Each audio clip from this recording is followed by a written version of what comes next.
Rogers, you're live on Newzroom Afrika. I'm sorry to hijack you, but we just want to get your views. You'd said that you'd want the KZN Premier to step aside, and you'll be pushing for this motion in the legislature. Did I understand you correctly? Correct. At this stage, we said he should step aside and there should be an independent investigation into his ethical behavior regarding the water tanker and denying it and then coming out and apologizing. Mr. Rogers, another issue that was raised here very briefly is that your councillor was not available to the residents here immediately. It's something we've seen across the board. What is going to be your steps going forward? Look, obviously councillors cannot be everywhere all the time.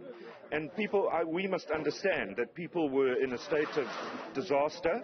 And I can assure you that many of our councillors have had very little sleep over the last 8 days. But obviously they haven't been able to engage with every single person. But our communication channels have been open, and we've certainly been communicating with people where we can get water to, where their disaster areas need to be declared. Our guys have been on the ground.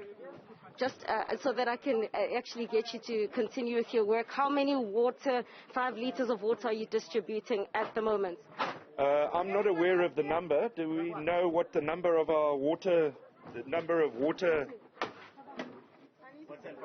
605 litres. So you do the math. I wasn't good at math. Neither was I. And you can see that due to that DA leader, national leader, that is a federal leader, I should say, John Steenhuisen, literally he's the one who is distributing the water. Let's try and see if we can't steal a comment from Mr. Steenhuisen. I'm good, Mr. Steenhuisen. You have been visiting the affected areas. We know that Tongaat was one of those that was adversely affected. The President says that he's going to call for a special sitting in Parliament. What are you going to be putting on the table as a matter of urgency? Well, I came here today specifically to get a sense on the ground of what's happened, because we're going to have a debate in Parliament, and I'm sure we're going to be told that everything's fine and everything's under control. I've seen very little municipal response on the ground.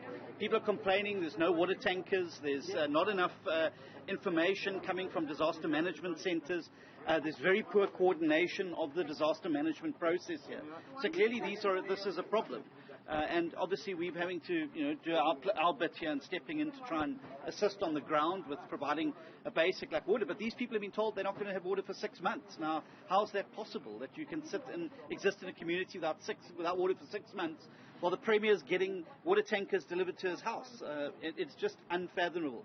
And one of the things I'm going to be pushing for really hard in that debate is for a proper oversight mechanism of relief funds. We saw the absolute feeding frenzy that took place when the COVID-19 funds were released amongst the political elite. I would rather see that money being given to relief organizations like Gift of the Givers and other disaster management agencies, where we're not going to see money being siphoned off, and we're going to make sure that every cent goes to the people and not to the politicians. So I want to hear from the President what his plans are. He promised us at the beginning of COVID-19 there would be no theft of money. His own health minister had his fingers in the till during the worst part of the pandemic. I want to know what we're going to do to make sure that every cent of disaster management relief for this province, now that we have a national state of disaster because of the floods here, is going to go into communities like this where the need is, and not to make politicians and their family members wealthier. Mr. Steenhuisen, but the other challenge here is that we've sort of been here before in many ways with the COVID-19 pandemic. And, as political parties, you were also very guarded when it came to how those monies would be distributed, but we still saw corruption. This is the greatest concern of citizens, to say, what are going to be the really, truly effective safeguards to ensure that all these millions and even the donations in kind really reach the right areas? So what we need is a proper, dedicated ad hoc committee in Parliament to oversee the use of the COVID funds and the disaster response, and that needs to be a regular meeting, almost on a weekly basis, where the agencies are reporting back on money coming in, what budget is provided, and where it's being spent. That will enable us to verify it in real time what's going on. We won't be sitting months later trying to find out what happened to the money. The second thing that needs to happen, as I said, is we need to rely less on government agencies, and let's use organizations like Gift of the Givers, who are genuinely interested in assisting the underprivileged in these communities. They know where the poor people are, they know where the disasters, and they know where to deal with it. Let's rather capacitate them to be able to roll out the funds, the equipment, the relief, not government agencies. Last one from me, and I know I can ask you this because you are a KZN boy.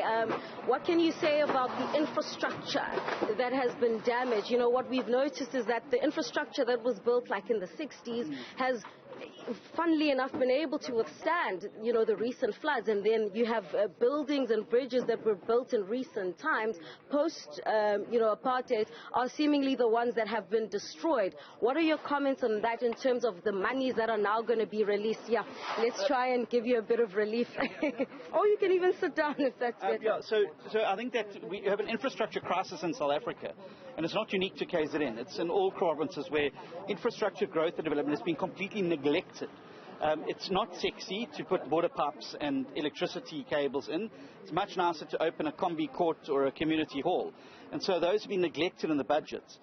So we've got an infrastructure crisis at a municipal level across South Africa. And those invisible services like stormwater drainage, electricity and water connections remain invisible until they're not. And we're seeing now that, if they're not maintained, they're not looked after, if you don't have stormwater drains that are regularly flushed and kept clear of obstruction, you end up with the destruction that we've seen here. So I accept this as a storm. It's a once in, 60-year storm.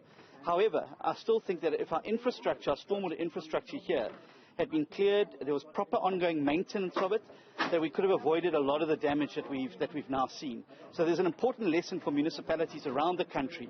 Don't neglect your infrastructure. Don't neglect your maintenance budget. Forget the glamorous projects, get the basics right. Water, electricity, sanitation, because they provide the network and the building blocks on which you can build a local economy that's able to create jobs and improve people's lives. All right, dear leaders, John Steenhuisen.